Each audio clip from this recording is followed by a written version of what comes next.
July of 2015, a group of hackers infiltrated a website called Ashley Madison. This website has as its slogan, "Life is short, have an affair." The hackers went in and got the information for 32 million of the users there and made it public.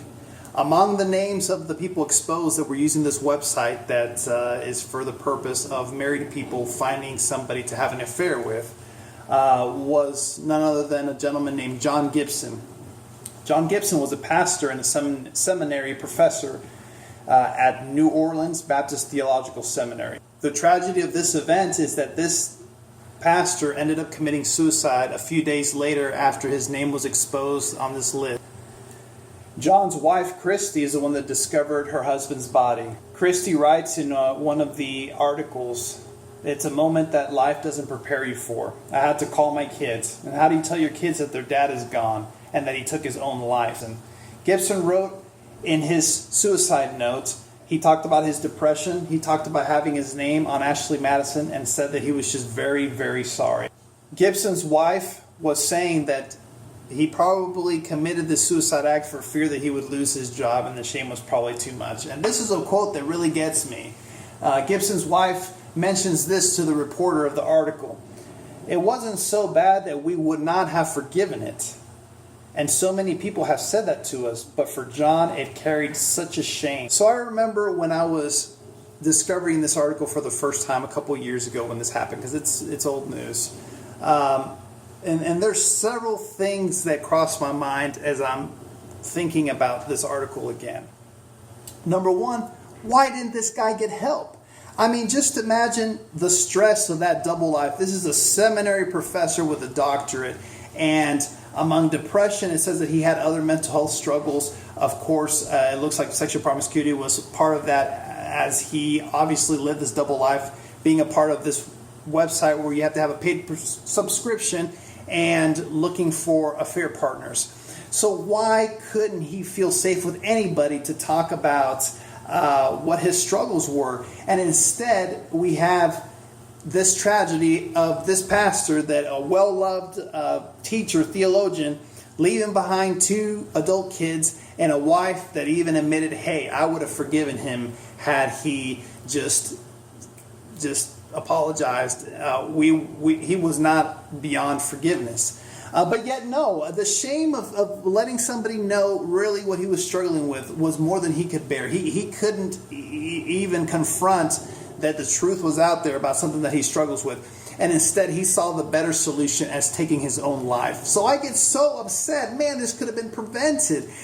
Why did he feel such a stigma? Why did he feel he couldn't just reach out at any of those times? I don't know how many years he was struggling, but he just didn't talk to anybody about that. And I wonder how many more people are just like him that go through these type of things alone. The second thing that I was really struggling a lot with is the facts that the article was mentioning in regards to how many users this website has. It says 37 million, 32 million of them getting hacked, and that's just one of the websites. So a question that I have obviously is, if this is so prominent, why do people get married in the first place? Maybe it's that forbidden fruit syndrome, that it just tastes better when it's forbidden and they're in this kind of relationship.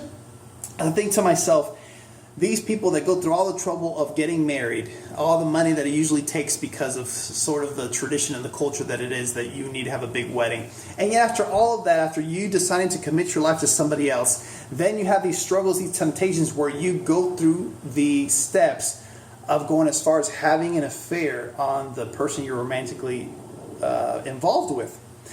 So I'm thinking, how crazy must those people's everyday life be? Just think about the double standard of, they live with this person, they're sleeping next to this person, they're sharing meals with this person. Most of these people have children with this significant other. How can you share life with somebody else and yet have that secret that, hey, I am addicted to pornography, or hey, I am wanting to have an affair on you?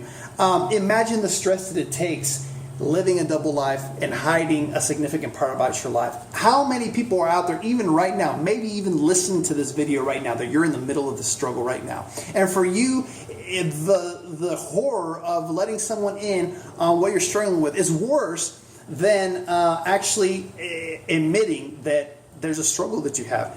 This has got to change. I'm telling you, it's crazy that our culture is this way, that we focus so much on externals And we still have this sort of stigma with seeking mental health or being genuine with somebody about some different types of struggles. And then these kind of scandal stuff come out.